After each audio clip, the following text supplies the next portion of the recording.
नमस्कार मित्रांनो, सध्याच्या घडीचा शाळा स्तरावरचा महत्त्वाचा विषय म्हणजे शाळा पडताळणी.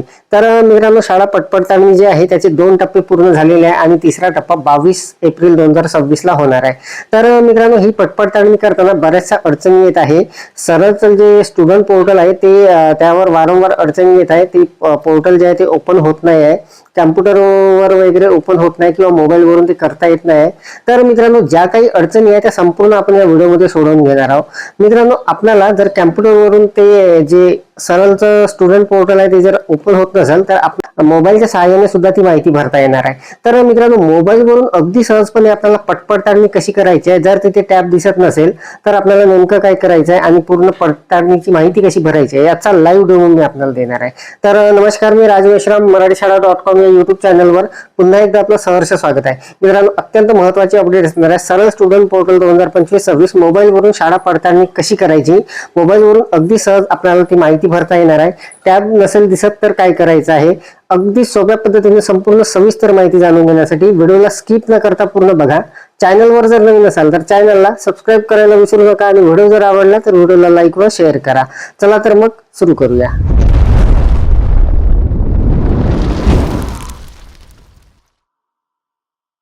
तर मित्रांनो बघा, मी माझ्या मोबाईलच्या क्रोम ब्राउझर मध्ये आलेलो आहे आणि इथे मी आता सरळची जे स्टुडंट पोर्टल आहे ते ओपन करून घेणार आहे.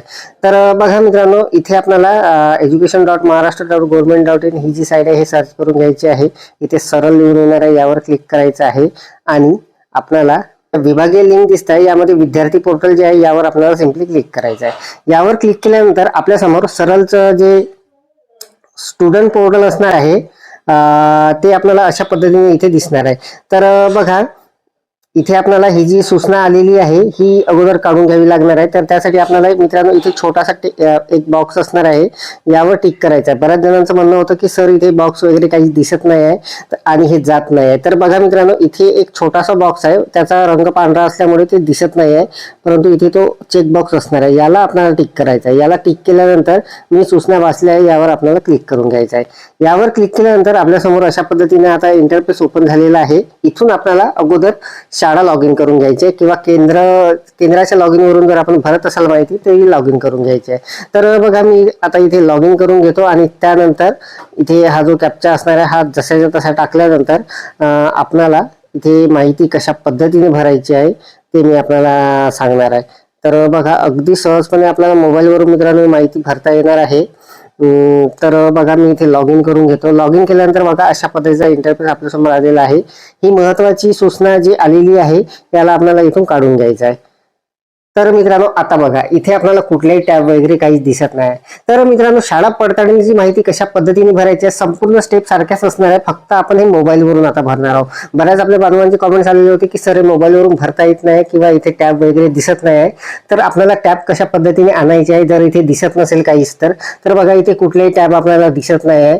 तर आपल्याला अगोदर टॅब आणावे लागणार आहे आणि त्यानंतर पडताळणीची माहिती जी आहे ती भरावी लागणार आहे.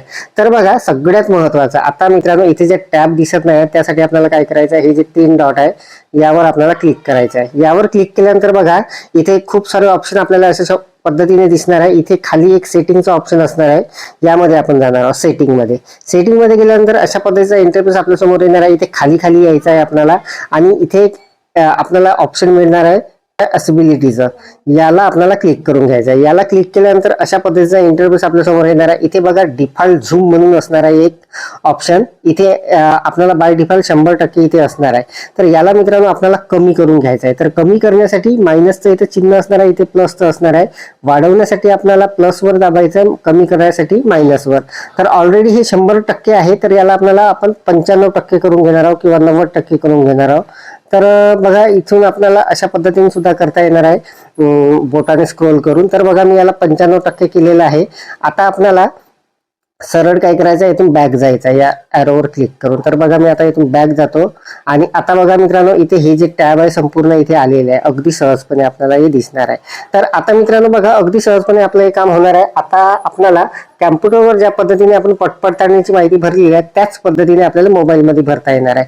तर बघा, अटेंडन्सवर मी क्लिक करतो, मार्क स्टुडंट अटेंडन्स यावर आपण क्लिक करून घेणार आहोत. संपूर्ण ऑप्शन जशा पद्धतीने येतात त्याच पद्धतीने इथे येणार आहे. इथे स्कूल कोड टाकून घ्यायचा आहे. त्यानंतर ऑफिसर डिजिग्नेशन म्हणजे कोण आहे, जसं आता क्लस्टर हेड वगैरे असतील तर ते आपल्याला इथे सिलेक्ट करून घ्यायचं आहे. त्यानंतर इथे ऑफिसर नेम त्यांचं जे काही नाव असेल ते सिलेक्ट करून घ्यायचं आहे. त्यानंतर डेट आपल्याला मित्रांनो ज्या तारखेला आपण पडताळणी करणार आहोत, जसं आता इथे आजची 20 तारीख आहे, 22 तारीख यायची आहे, तर जसं आता 15 तारखेचं मी आपल्याला करून दाखवतो, 15/4/2026 त्यानंतर इथे शाळेचा जो कोड असणार आहे तो टाकायचा आहे, ज्या शाळेवर आपण पडताळणी करणार आहोत. तर मित्रांनो संपूर्ण माहिती भरल्यानंतर सेव्ह अँड कंटिन्यू आपल्याला करून घ्यायचं आहे. इथून सेव्ह अँड कंटिन्यू केल्यानंतर ऑफिसर डिटेल सेव्ह सक्सेसफुली म्हणून येणार आहे, याला ओके करायचं आहे. आणि त्यानंतर इथे आपल्याला संबंधित शाळेची माहिती भरायची आहे. तर मित्रांनो ही जी माहिती आहे ही आपण कॅम्प्युटरवरून भरलेली आहे आणि कशा पद्धतीने भरायची सेम प्रोसेस असणार आहे. त्यामुळे मी आता इथे भरून दाखवणार नाही, परंतु आपल्याला मोबाईलवरून अगदी सहजपणे हे भरता येणार आहे. तर मित्रांनो बऱ्याच जणांचे कॉमेंट्स आलेले होते की सर इथे या ज्या टॅब असणार आहे, संच मान्यता, attendance, school detail, report, log out, या टॅबच आपल्याला दिसत नाही, तर ही माहिती कशी भरायची. तर मित्रांनो काही नाही, आपल्याला फक्त 1 मिनिटाची सेटिंग करायची आहे आणि ती सेटिंग केल्यानंतर कशी करायची आहे ते सुद्धा आपण आता पाहिलेलं आहे. ती आपल्याला सेटिंग मध्ये जाऊन करावं लागणार आहे आणि अगदी 2 मिनिटांमध्ये आपल्याला संपूर्ण टॅब आपल्या समोर अशा पद्धतीने येणार आहे.